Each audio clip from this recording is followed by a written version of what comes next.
은퇴를 준비하시는 많은 분들이 생활비를 미리 계산해 보십니다. 월 200만 원이면 충분하겠지.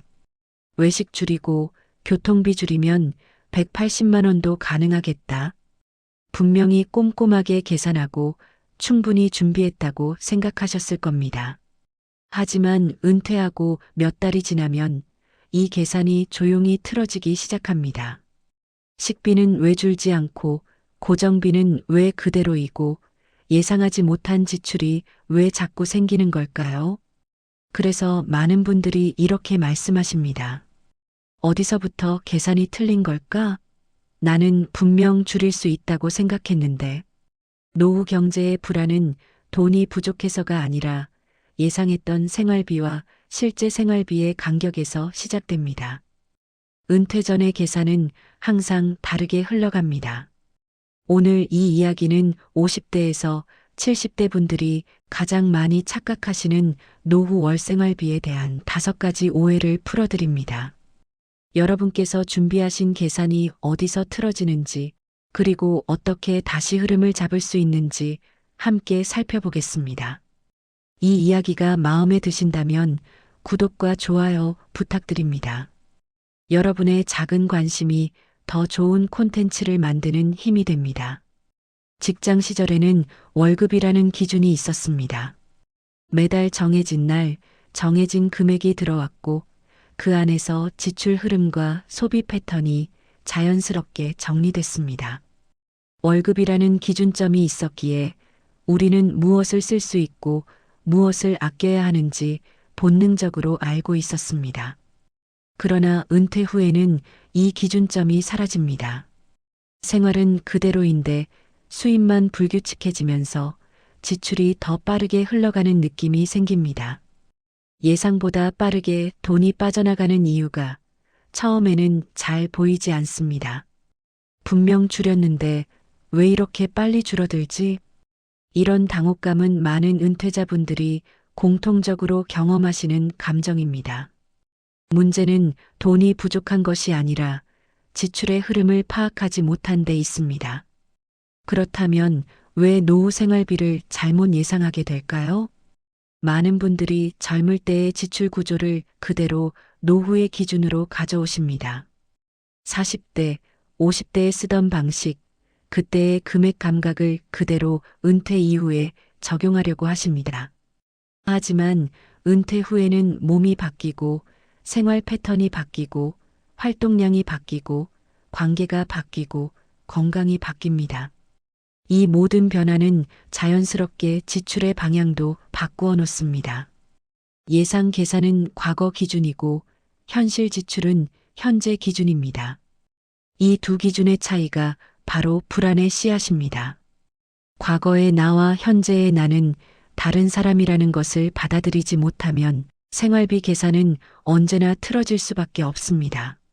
실제로 여러 조사 결과를 살펴보면 50대에서 70대는 실제 지출과 체감 지출의 차이가 가장 크게 나타나는 세대입니다. 이 정도면 되겠지라고 생각한 금액과 실제로 나가는 금액 사이에 큰 간격이 있습니다. 왜 그럴까요? 고정비 비중은 줄지 않습니다.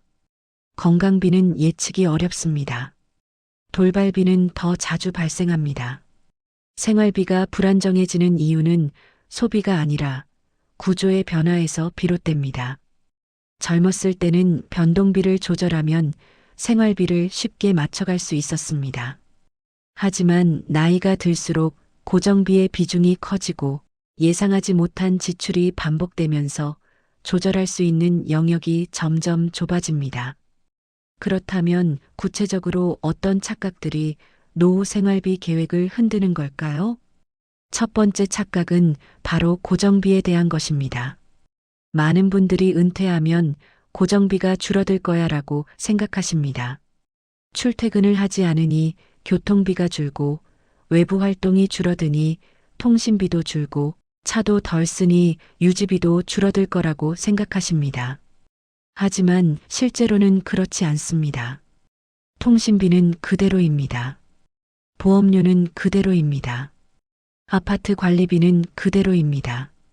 차량 유지비는 오히려 늘어나기도 합니다. 퇴직 후에도 고정비는 생활비의 중심축으로 단단하게 남아 있습니다. 고정비는 줄어들지 않습니다. 점검하지 않으면 자연히 올라갑니다. 보험은 갱신되고 통신요금제는 자동으로 유지되고 구독 서비스는 계속 결제됩니다. 이 고정비를 정기적으로 점검하지 않으면 조용히 그리고 확실하게 생활비를 압박하게 됩니다. 두 번째 착각은 식비에 관한 것입니다. 집에서 밥을 해 먹으면 식비가 줄겠지. 많은 분들이 이렇게 생각하십니다.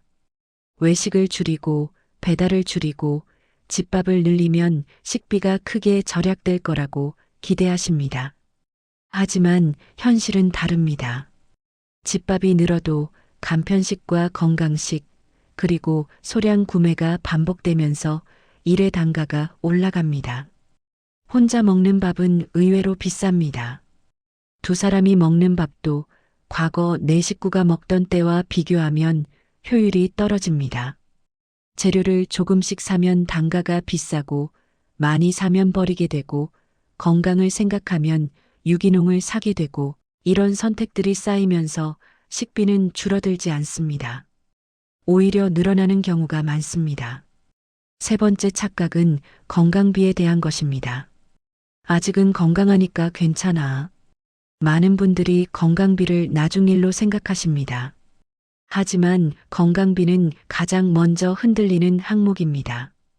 약값, 검진비, 물리치료비, 안과 치료비, 치과 치료비. 이런 지출들은 작지만 자주 발생합니다. 예측이 어렵고 변동폭이 큽니다. 한 달에 5만 원이었다가 갑자기 50만 원이 되기도 하고 다음 달에는 다시 10만 원이 되기도 합니다. 이렇게 오르락 내리락하는 건강비 때문에 생활비 전체가 불안정해집니다. 건강비는 먼 얘기가 아닙니다. 은퇴 직후부터 시작되는 가장 예측하기 어려운 지출 항목입니다. 네 번째 착각은 여가와 취미비에 대한 것입니다. 노후에 무슨 여가비가 필요해. 그냥 집에서 쉬면 되지. 많은 분들이 여가비와 취미비를 불필요한 사치로 생각하십니다. 생활비를 줄여야 한다고 생각하면 가장 먼저 여가비를 없애려고 합니다. 하지만 이것은 큰 착각입니다. 노후의 외로움과 무기력은 돈보다 관계와 활동에서 시작됩니다. 취미와 여가를 과하게 줄이면 삶의 질이 급격히 떨어집니다. 사람을 만나지 못하고 활동을 하지 못하고 즐거움을 느끼지 못하면 정신 건강이 무너집니다. 정신 건강이 무너지면 결국 신체 건강도 무너집니다. 여가와 취미비는 사치가 아니라 정신 건강을 지키는 필수 비용입니다. 이것을 무리하게 줄이는 것은 단기적으로는 돈을 아끼는 것처럼 보이지만 장기적으로는 더 큰 비용을 초래합니다. 다섯 번째 착각은 돌발비에 대한 것입니다. 예상 밖의 지출? 그런 건 1년에 한두 번 있겠지. 많은 분들이 돌발 지출을 드문 일로 생각하십니다. 하지만 노년에는 돌발비가 더 자주 발생합니다. 가전제품 고장, 차량 수리, 갑작스러운 병원비, 가족 행사, 경조사비. 이런 지출들은 예측보다 작게 그리고 자주 찾아옵니다. 한 번에 큰 금액은 아니지만 자주 발생하기 때문에 생활비의 흐름을 가장 크게 흔들어 놓습니다. 이번 달은 왜 이렇게 돈이 많이 나갔지? 이런 의문이 드는 달은 대부분 돌발비 때문입니다. 돌발비는 가끔 있는 것이 아니라 노후에는 거의 매달 있습니다. 그렇다면 어떻게 해야 노후 생활비를 안정시킬 수 있을까요? 세 가지 흐름을 만들어 보시길 권해드립니다. 첫째, 고정비 재정리 루틴을 만드세요. 보험, 통신비, 구독 서비스, 관리비를 반년마다 살펴보는 것만으로도 지출의 큰 부분이 안정됩니다.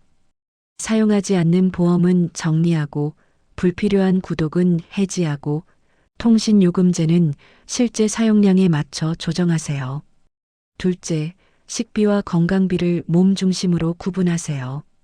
건강을 지키는 소비와 습관성 소비를 나누면 지출이 자연스럽게 정리됩니다.